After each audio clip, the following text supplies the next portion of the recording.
Welcome to the deep dive. Go ahead and pull up a chair, get comfortable, because today we are taking you right into the center of a massive television controversy. Yeah, we really are. It's a big one. It is. I mean, we love dissecting a complex mystery here, but what happens when a show just completely fractures its audience? Leaving reviewers either singing its praises or literally tearing their hair out. It's totally split down the middle. Right. So today we are looking at a 2025 or 2026, depending on the release schedule, Thai BL mystery drama called Dare You to Death. And it has generated an incredibly polarized response across the board. We've gathered a massive stack of sources for you today, parsing through these wildly conflicting reviews, detailed episode guides, and a ton of viewer commentaries. The stack of notes is huge today. It really is. And depending on which review you read, this series is either this brilliant, gritty evolution of the thriller genre, or it is a complete structural disaster just riddled with unforgivable plot holes. Unforgivable is a strong word, but yeah, some reviewers definitely went there. They absolutely did. So our mission for this deep dive is to sift through all of that conflicting noise. Right. We're going to dissect this 10-episode, 8-hour series that's currently streaming on Netflix. We need to unpack the massive tonal whiplash between a gritty murder mystery and a fluffy romance. Yeah, that tone shift is wild. Exactly. And ultimately, we want to help you decide if this ambitious genre mashup is a brilliant evolution of the BL genre or a complete structural disaster. Okay, let's unpack this, because the setup alone is a lot to take in. Let's start with the narrative setup, which, if you look at the episode guides, lays a very dark, very compelling foundation for a thriller. It really does. The show introduces us to a tight-knit group of university engineering students, and they actually refer to themselves as the Avengers. Okay, wait, who exactly makes up this squad? Because just looking at the cast list, it sounds like a pretty large ensemble to keep track of right out of the gate. It is a sizable group. You have 8 core members. There's Jay, Time, Tar, Tonkla, Champ, Bell, Shireen, and Puifai. Okay, so 8 people. That's a big party. Right. And the inciting incident kicks off at this orientation party. The drinks are flowing, drugs make an appearance, and the group decides to play a very messy, high-stakes game of truth or dare. Which never ends well in a thriller. Never. Things inevitably escalate, the entire group gets highly intoxicated, and eventually they all pass out in the exact same location. The nightmare begins the next morning when they wake up to find Puifai dead. Just dead on the floor. Yes. So Shireen, who is one of her closest friends, immediately tells the police that it was likely just an accidental overdose, right? Something about stomach ulcer medication. Do the investigators actually buy that theory? Not for a single second. No. No. The toxicology report is what blows that theory wide open. The report reveals that 3 separate, distinct substances were found in Puifai's blood. 3. And crucially, all 3 were injected in massive, excessive amounts. Oh, wow. So definitely not a stomach pill mix-up. Exactly. This completely rules out a tragic accident or a miscalculated dosage of sleeping pills. It was a deliberate, calculated murder. What's fascinating here is how the show immediately establishes a locked room-style mystery. Because they were all isolated at this party. Right, they're isolated and they all passed out together. So the external suspect pool is literally 0. The only logical suspects are her 7 best friends. Which brings us to the investigators assigned to untangle this entire web. The show introduces its 2 main leads here, and we get a very distinct, contrasting dynamic between them. Who are the detectives stepping into this mess? We have Captain Jade, played by Joong, and Inspector Kamin, played by Dunk. Ah, the classic duo. Yep, Jade is your classic maverick. He's laid back, highly emotional, and relies heavily on his gut instincts to navigate a case. And Kamin is the complete opposite. Acting as his complete foil, yes. Kamin is a fresh transfer who just returned from the United States. He brings a very clinical, overseas perspective to the precinct. He is rigid, authoritative, and completely by the book. Their introduction to each other is pure romantic comedy, though. Oh, absolutely. Like, before they even step foot in the precinct to learn they are assigned to the same murder case, they cross paths on the road. Kamin is driving recklessly, and Jade pulls him over to issue a traffic ticket. Of course he does. It is a very tense rivals to lovers meet cute, where they are instantly irritated by one another. Then a few hours later, they walk into the station and realize, oh wait, we are partners. It is a tried and true trope, certainly, but this exact juncture in the story is where a lot of our sources, particularly the harsher critics, start throwing their hands up in absolute frustration. Ah, the plot holes. The episode guides reveal that the show introduces some massive glaring plot holes almost immediately regarding police protocol. The most egregious offense. One of the main suspects from the party, Jay, is actually Captain Jade's younger brother. You cannot make this up. I mean, how does a police procedural justify keeping a lead detective on a murder case when his own sibling is literally sitting in the suspect pool? According to the frustrated reviewers, it doesn't justify it well at all. I would think not. In any semi-realistic scenario, Jade would be immediately recused due to an overwhelming conflict of interest. Kamin, being the by-the-book inspector, even points this out. He directly questions if Jade can remain impartial. Good for Kamin. At least someone has some sense. Right. But Jade stubbornly insists he can treat his brother like any other suspect, and inexplicably their superiors just allow him to stay on the case. But the conflict of interest doesn't stop at the precinct doors, does it? Because the living situation takes this to an entirely different level of absurdity. It really does. Because of ongoing threats related to the case and the budding dynamic between the two leads, both detectives end up living in the same house for protection. Okay, standard trope. But then they bring the suspect, Jay, to live under the same roof. Ha. That is amazing. It's wild. You have two active homicide detectives trying to solve a locked room murder, living with one of the prime suspects, all while navigating their own romantic tension. The critics must have had a field day with that. The critics in our source stack point to this as the exact moment the show demands the audience completely suspend their disbelief. If you are a stickler for protocol, the reviewers note this is where you likely checked out. Yeah, I mean, if you do accept that absurdity and keep watching, the show does transition into the interrogation phase. How do Jade and Kamin actually handle questioning the Avengers, considering they are dealing with this fiercely loyal group of friends? The narrative actually does a brilliant job of layering suspicion during these interrogations. When they start pulling the friends into the room one by one, it becomes clear that everyone is hiding something. Right, nobody is innocent here. Take Tar, for example. Yeah.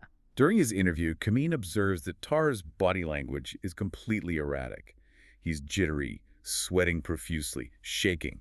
Which Kamin flags. Yes, Kamin identifies these as classic signs of drug withdrawal. Tar vehemently denies it, but his physical state undermines his testimony entirely. Then you have Belle's interview, which introduces a totally bizarre timeline discrepancy. She just casually drops the fact that the group called an ambulance before they ever called the police. Which Kamin immediately flags as highly suspicious behavior. Why wouldn't you call the cops if your friend is dead? Well, Belle attempts to justify it by claiming they genuinely thought Pui could still be saved and didn't realize she was already deceased. However, from an investigative standpoint, it raises massive red flags about tampering with the crime scene. Or intentionally delaying law enforcement's arrival so the group could get their stories straight. Exactly. But the most difficult suspect for the detectives to crack is Champ. Oh, Champ. He brings a whole different level of complication to the case. He's the son of a very powerful member of parliament. So how does his father's political status actually impact the investigation? It creates an immediate bottleneck. Because of his dad's status, Jade and Kamin's superiors warn them to keep the investigation low profile to avoid a media circus. Of course, politics getting in the way. Always. And Champ weaponizes this privilege instantly. He had been dating the victim, Pui, since their sophomore year. Yet, sitting in the interrogation room, reviewers note he shows absolutely zero grief over his murdered girlfriend. Nothing at all. Nothing. He is completely uncooperative, incredibly arrogant, and immediately demands a lawyer. The suspicion around him only thickens when another friend, Tor, points the finger directly at Champ during a private moment with the police. So everyone is turning on each other. And what starts as a single tragic murder of a college student doesn't stay contained, though. It spirals entirely out of control and turns into a full-blown slasher narrative. How does the killer escalate the stakes? Well, the killer decides that one murder isn't enough to balance the scales. They take that game of truth or dare that the group was playing on the night of the orientation party and weaponize it. Making it real. Yes. It transforms into a twisted legal punishment system. The killer starts using the game to expose the friends for their dark pasts and deepest secrets, just picking them off one by one. The body count keeps rising. A second victim is claimed, then a third. The paranoia really sets in. The whole friend group begins rotting from the inside out, betraying each other to survive, while the killer orchestrates the chaos. Here's where it gets really interesting. because as this slasher escalation is happening, the show runs headfirst into its biggest controversy, which is the absolute clash of tones. This is exactly where our sources sharply divide into two very distinct camps. To give you a clear picture of this divide, let's look at what the critics are arguing first. The ones who hated it. Right. For viewers who tuned in expecting a tight, logically sound thriller, the behavior of the two lead detectives during this escalating crisis is just infuriating. Because while there is a literal serial killer hunting down college students, what are Jade and Kamin actually doing with their time? According to the scathing reviews, they are making stupid bets with each other about who can solve the case first. Bets, while kids are dying. Yes. They are giggling, hopping into photo booths to take cute pictures together, and flirting endlessly while the body count rises. That is quite the choice for a homicide investigation. The critics argue that the leads come across as completely incompetent and out of their depth. One review bluntly stated, they look like kids playing dress-up in cop costumes. Ouch. How bad are the production errors that the critics are calling out? Like, do they really shatter the illusion of a competent police force that much? They do, and multiple sources point to one specific scene in episode 7 as the prime example. Okay, lay it on me. In this scene, the detective duo inexplicably uses a saw to painstakingly cut through a chain door. A saw. A saw. Reviewers were baffled, pointing out that a real detective would simply cut the chain itself with bolt cutters, or, better yet, just look for a key. It's the kind of glaring logic gap that completely takes a detail-oriented viewer out of the high-stakes environment the show is trying to build. It's funny you mentioned detail-oriented, because one reviewer was so frustrated by the lack of mystery construction that they claimed they figured out who the killer was just by looking at the opening credits. Really, just from the credits. Yeah, they noticed an actor's name popping up way too early in the billing for what was supposed to be a minor character. They solved the entire case before episode 2 even started. That is a massive oversight by the production team. But then you have the other side of the audience, the fans. The ones who loved it. And their reading of the source material is entirely different. They praise Dare You to Death for taking a massive creative risk. GMMTV, the production company behind the show, is highly known for producing fluffy, rose-colored university romances. Right. Very lighthearted stuff. So fans see this series as a bold, necessary departure from that predictable formula. They absolutely love the aesthetic shift. They praise the dark, brooding atmosphere, the tension-inducing lighting, and the gritty details of the crime scenes. For them, the danger feels palpable. And crucially, for this camp of viewers, the romance is praised as a wonderfully executed slow burn that effectively takes a back seat to the crime narrative. Really? Even with the photo booth? They argue that the grim reality of the serial killer plot is exactly what makes the romance work. The sheer terror and danger force Jade and Kamin to drop their professional guards. It pushes them past their rigid, superior-subordinate dynamic and allows them to find solace in each other. It's a fascinating juxtaposition. Just imagine trying to mix a hardcore, grisly, true crime documentary with a lighthearted romantic comedy. You're watching a tense life-or-death nightclub raid trying to catch a killer, and then 5 minutes later, the cops are making googly eyes at each other over breakfast. It is a profound tonal clash. But amid all this fierce debate in our sources about tone, logic, and police competence, there is one specific element that appears consistently across every single review we analyzed. Regardless of whether they loved it or hated it. Regardless of whether the writer loved or hated the show. The chemistry. Precisely. Yeah. The undeniable electric chemistry between the two lead actors, Joong and Dunk. It really saves the show for a lot of people. It does. Even the most scathing critics, the ones tearing the plot holes and production errors to shreds, concede that these two actors know exactly how to command the screen together. How do their individual performances anchor this chaotic plot? Dunk's portrayal of Kamin receives a lot of praise in the episode breakdowns. He could have easily played the rigid, rule-following inspector as a one-dimensional, emotionless robot. Which happens a lot in these types of shows. Exactly. But he brings a very contained, subtle vulnerability to the role. Reviewers note that you can see the emotional shifts in his eyes before his character ever speaks a line of dialogue. Wow. And Joong provides the perfect counterbalance. He delivers pure, effortless charisma as Jade. You understand exactly why the strict Kamin eventually lets his guard down around him. Their dynamic really becomes the emotional anchor of the entire show. It's a constant push and pull. Jade uses playful provocation, actively trying to get under Kamin's skin, while Kamin relies on his tight self-control to resist it. That specific dynamic creates a tension that, for many viewers, becomes far more compelling than the mystery itself. The critics might be right that the police work is terrible, and the detectives should absolutely be focusing on the killer instead of each other. But the emotional sparks between them feel incredibly authentic. They really do. So what does this all mean? It asks you to weigh what you value most when you invest your time in a narrative. Do you demand airtight plotting, or are you willing to overlook massive structural flaws if the character dynamics are magnetic enough? That is the big question. Let's look at how the series actually wraps up this massive dilemma. As the show hurtles toward its conclusion, it does eventually resolve its core mystery. The episode guides note that the who is officially revealed in episode 9, and the why, the twisted motive behind the slasher game, is fully explained in episode 10. But the cost of getting to that resolution is incredibly high.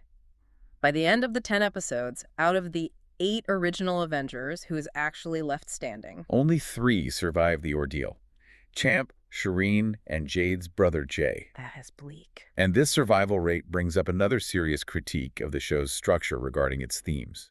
The narrative attempts to tackle some incredibly heavy, dark subject matter: severe bullying, sexual assault, and profound betrayal within a trusted friend group. How does the show balance those heavy themes with the blossoming romance between the leads? Because that seems like a tightrope walk. According to several critical reviews, it doesn't balance them well. Not surprising. Because the show is so committed to advancing the romantic subplot between Jade and Kamin, it sometimes rushes past the emotional weight of those darker themes.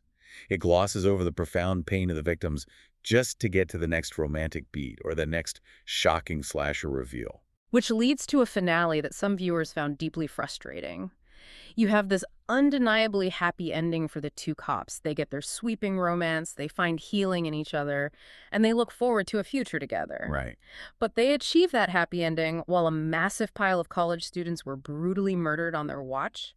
The story never really holds the detectives accountable for their staggering professional incompetence. If we connect this to the bigger picture, Dare You to Death stands as a truly fascinating experiment in genre blending. It tests the absolute limits of an audience's forgiveness. It really pushes the boundaries. How many plot holes, how much tonal dissonance, and how much glaring professional incompetence will a viewer tolerate if the romantic payoff delivers exactly what they want? And that is exactly why your own viewing preferences will completely dictate your experience with this series. If you are a mystery purist, if you demand airtight logic, realistic police procedures, and clues that perfectly align without relying on coincidence, you will probably despise this show. You really will. The chainsaw through the chain door in episode 7 alone might be enough to make you turn it off. But if you are a romance fan, if you are drawn to intense character dynamics, the rivals to lovers trope, and 2 actors who can convey 1,000 words with a single glance, you might find yourself completely addicted to the ride. It serves as a stark testament to the power of performance over plot. We want to leave you with one final, lingering thought to chew on after you finish this deep dive. Think about the mechanics of storytelling for a second. If a story fails fundamentally at its primary plot, in this case, completely failing to be a competent, logical murder mystery, but it succeeds wildly at making you care deeply about the romantic subplot, is it actually a bad show? Or does it just prove a fundamental truth about human nature? That human connection, chemistry, and romance will always hijack our attention, even when there's a serial killer in the room. Keep questioning what you watch, and we'll see you next time. Thanks so much for watching. If you enjoyed the video, please consider liking, commenting, and subscribing. It really helps the channel grow. See you in the next one.